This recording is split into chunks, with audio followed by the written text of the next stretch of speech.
L'entrenador del Lleida ha concedit 2 dies de festa a la plantilla que no tornarà a entrenar-se fins dimecres i s'ho mereixen després de la magnífica arrencada de temporada que estan protagonitzant.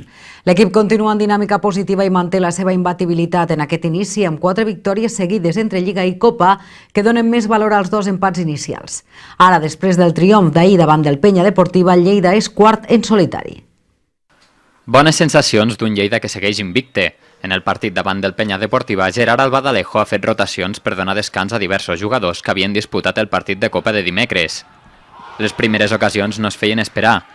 Nierga per part del Lleida i Bernal per part dels visitants posaven a prova els porters.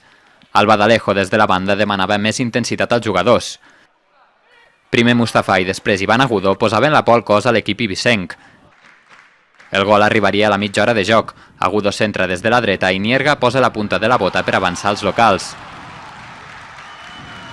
Abans d'acabar la primera part, Agudo ho tornava a intentar sense sort. Ja a la represa, el Penya Deportiva fregava el gol en 2 ocasions gairebé consecutives, però en un refús, Diego Rivas connectava amb Agudo que provocava el penal.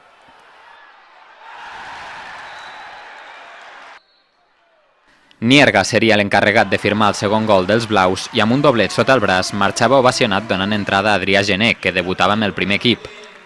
Amb res a perdre, el Penya Deportiva es volcava a l'atac. Després d'estavellar una pilota al travesser, Polanco trobava el premi del gol amb un xut creuat al minut 88.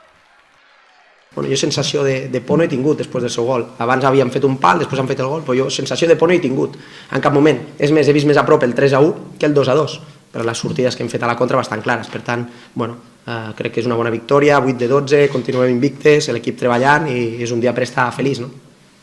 En l'últim minut, el porter visitant evitava el gol de Gené pels blaus. Amb aquesta victòria, el Lleida suma 8 punts i es situa en zona de play-off per primer cop en la temporada.